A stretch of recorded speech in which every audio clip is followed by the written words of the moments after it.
Welcome to పూరా local.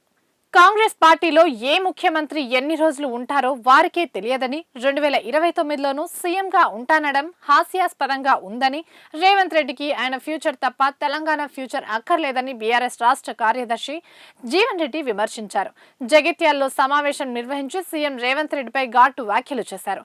Pranahita నది వినియోగంలో ఆనాడు కాంగ్రెస్ అధికారంలో ఉన్న మహారాష్ట్రతో ఒప్పందం కుదుర్చుకోలేకపోయారని, కానీ కేసీఆర్ లౌక్యం ప్రదర్శించి మేడిగడ్డ వద్ద కాళేశ్వరం ప్రాజెక్టు నిర్మించారని, ప్రమాదవశాత్తు కుంగిపోయిన కాళేశ్వరం ప్రాజెక్టును మరమ్మతు చేయలేని అసమర్థత ప్రభుత్వం అన్నారు.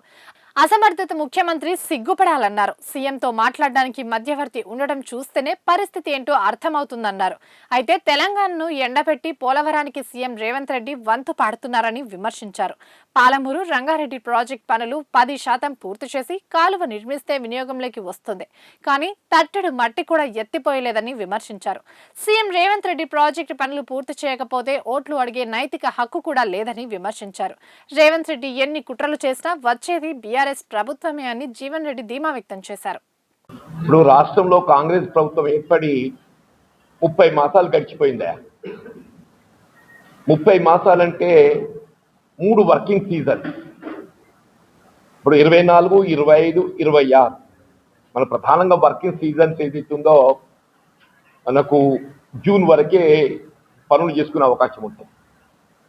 ఇక మిగిలిన కేవలం 2 వర్కింగ్ సీజన్స్ మాత్రమే, 27, 28.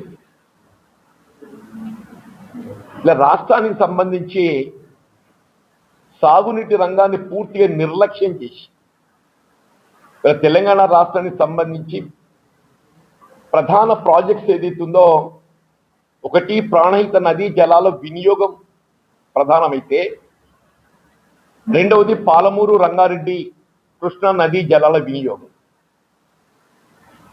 ఈ 2 ప్రాజెక్టు సంబంధించి కూడా వీళ్ళ ప్రాణహిత నదీ జలాల వినియోగానికి సంబంధించి వాస్తవంగా ఆనాడు యూపీఏ ప్రభుత్వ హయాంలో ఉమ్మడి రాష్ట్రంలో కాంగ్రెస్ ప్రభుత్వం అధికారంలో ఉన్నది, మహారాష్ట్రలో కాంగ్రెస్ ప్రభుత్వం అధికారంలో ఉన్నది. మహారాష్ట్రలో పృథ్వీరాజ్ సింగ్ చౌహాన్ గారు ముఖ్యమంత్రిగా ఉంటుంది. మన దగ్గర కూడా ఉమ్మడి రాష్ట్రంలో కాంగ్రెస్ ప్రభుత్వం అధికారంలో ఉండే, జాతీయ స్థాయిలో యూపీఏ ప్రభుత్వం అధికారంలో ఉండే. ఆనాడే ఏదైతుందో ఇలా ప్రాణహిత నదీ జలాల వినియోగానికి సంబంధించి తుమ్మడిహట్టి వద్ద నిర్మాణం తలపెట్టినటువంటి యొక్క బ్యారేజ్ ఒప్పందం కుదుర్చుకోలేకపోయింది.